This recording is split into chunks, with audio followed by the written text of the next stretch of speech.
Jenar, dan bukan untuk menyalahkan saksi Jenar, tapi saya mencoba akan memaparkan kepada kita semuanya bahwa perbedaan itu disebabkan karena sudut pandang yang berbeda. Dan nanti saya tutup sajak saya juga, namanya itu perbedaan sudut pandang. Versi kematian Siti Jenar itu ada 7 versi ya. Satu, dihukum oleh Sultan Demak, Algojonya Sunan Kalijaga. Yang kedua, dihukum oleh Sunan Gunung Jati, Algojonya Sunan Gunung Jati sendiri.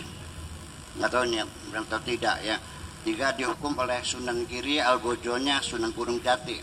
Jadi Algojo Sunan Gunung Jati nih. Kemudian yang keempat, dihukum oleh Sunan Giri, keris ditusukkan kepadanya hingga tembus ke punggung. Yang kelima, dihukum oleh Sunan Gunung Jati, Algojonya Sunan Kudus. Yang keenam, memilih sendiri kematiannya. Yang ketujuh, ini 2 orang teman penyebar fitnah mengaku sebagai saksi Jenar. Tadi yang dihukum mati itu sebenarnya bukan dia. Yang eksekusi bukan saksi Jenar, tetapi kedua teman itu yang dendam kepada saksi Jenar tadi. Kemudian juga muncul pertanyaan besar, saksi Jenar itu memang ada atau tidak sebetulnya, atau jangan-jangan ini tokoh imajiner aja sebetulnya, seperti yang terjadi pada pribadi perawi hadis, yaitu siapa namanya yang paling banyak hadisnya itu Abu Hurairah. Nah sekarang dipertanyakan juga Abu Hurairah. Abu Hurairah itu apakah nama orang atau nama institusi sebagai pabrik penghasil hadis, itu dipertanyakan juga. Saya nggak tahu, nanti kita bicarakan bersama. Untuk kepentingan politik sebetulnya dilakukan itu, berawal dari perebutan kekuasaan antara sisa-sisa Majapahit non-Muslim yang tidak menyingkir ke timur dengan kerajaan Demak, yaitu salah satu cucu Brawijaya V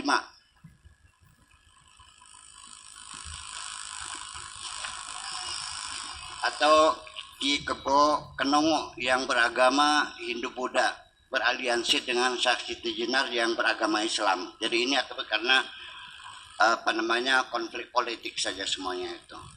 Jadi nanti dalam tokoh-tokoh masyarakat sejarah ini nanti Pak Sastro antropologi budaya, nanti saya dari arkeologi pengetahuan, masih artefaknya kita buka semuanya bagaimana sebenarnya itu.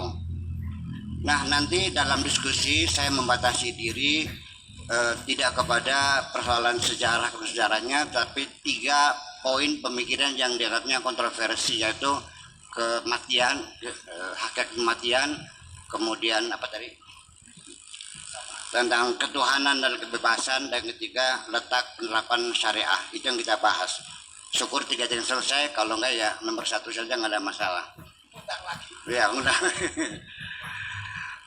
Sebetulnya persoalan mati ini Saksi Jenar juga punya rujukan saya kira. Dalam surat Az-Zumar ayat 30 itu tafsir At-Tabari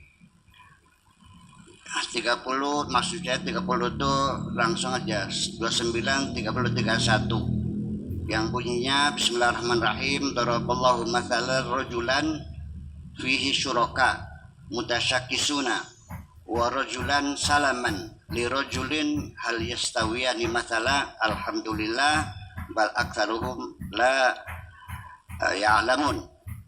Kemudian innaka mayyitun wa innahum mayyitun, kamu mayit dan mereka juga mayit.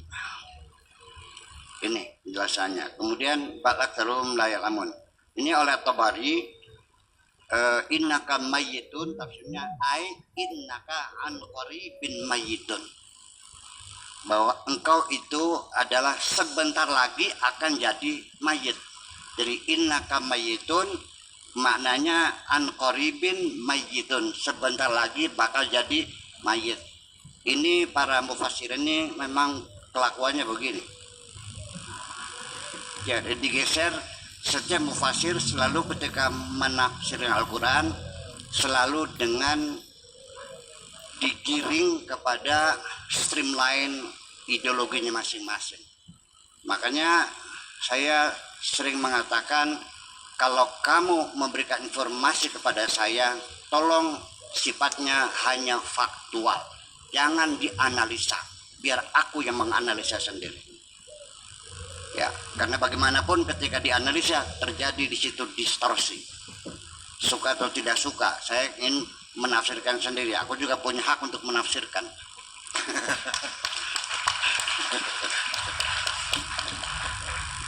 Dua orang yang beragama berbeda menceritakan peristiwa yang sama. Ketika diberi izin beranalisa, maka pasti akan berbeda. Itu. Jadi ini nanti ada di dalam buku metode interview. Itu tentang bagaimana kita memahami mengapa terjadi distorsi dalam penyampaian informasi. Ini bukunya bukan lama banget nih. Dan kemudian ada hal yang paling penting bagi saya, bahwa pada akhirnya mah kematian itu al-mautu la budda, ya, la budda minhu li i'adatil barmajah, bahwa akhirnya mah kematian adalah suatu keharusan dengan tujuan untuk melakukan i'adatul barmajah, reprogramming, atau kalau komputer update, bahwa kematian itu penting dan harus ada. Sesungguhnya kematian itu ada atau tidak ada, wujudnya wujud hakiki atau wujud nisbi. Tapi ketika Allah mengatakan khalaqal mauta wal hayata, berarti maut adalah sesuatu yang hak ada. Di dalam diri kita sendiri ada kehidupan dan ada kematian. Saya bisa dikatakan mati sekarang karena setiap saat sekitar 18 miliar sel yang rusak dalam tubuh saya dan diganti dengan sel-sel yang baru. Tubuh kita ini kurang lebih 280 miliar sel, dan akibat beraktivitas sel yang mati itu setiap hari sekitar 18 miliar dan digantikan dengan sel yang baru. Dalam surat Yasin dikatakan wa man nu'ammirhu nunakkisu fil khalqi afala taqilun. Jadi barang siapa yang nanti akan dipanjangkan umurnya, maka Allah akan menciptakan sel-sel yang rusak dengan sempurna dengan sel-sel yang baru. Sehingga sekalipun usia sudah lanjut, tapi masih perkasa dan masih kokoh. Umurnya panjang, karena di situ sel yang mati dihidupkan lagi oleh Allah Subhanahu wa Ta'ala. Jadi kalau begitu, saya sekarang ini setiap hari 18 miliar sel yang rusak, berarti setiap 3 tahun sekali kita total bahwa jasad kita bukan jasad kita yang dulu lagi. Jadi artinya saya sekarang itu bukan saya dulu. Ini tulang belulang darah semuanya ini baru semuanya ini. Tetapi ada yang aneh sekali, setiap sel yang rusak, begitu sel yang baru muncul, itu memori yang ada pada deoksiribonukleik acid itu secara copy paste itu dikirim kepada sel yang baru, dan memori itu tetap abadi. Otak kita tetap seperti dulu dan saraf kita punya memori semuanya. Dan itulah proses kehidupan dalam diri kita, dan itulah proses kematian dalam diri kita. Oleh karena itulah, maka ketika para mufassirin masalah ini ayat-ayat fisika semuanya waktu itu belum didukung dengan ilmu pengetahuan. Zaman dulu, zaman Nabi, jangan beranggapan belum ada pulpen, belum ada tinta, belum ada mesin tik, belum ada HP, belum ada apa-apa. Mereka menafsirkan dengan pengetahuan yang ada pada zaman itu. Sehingga terjadilah penafsiran yang berbeda-beda.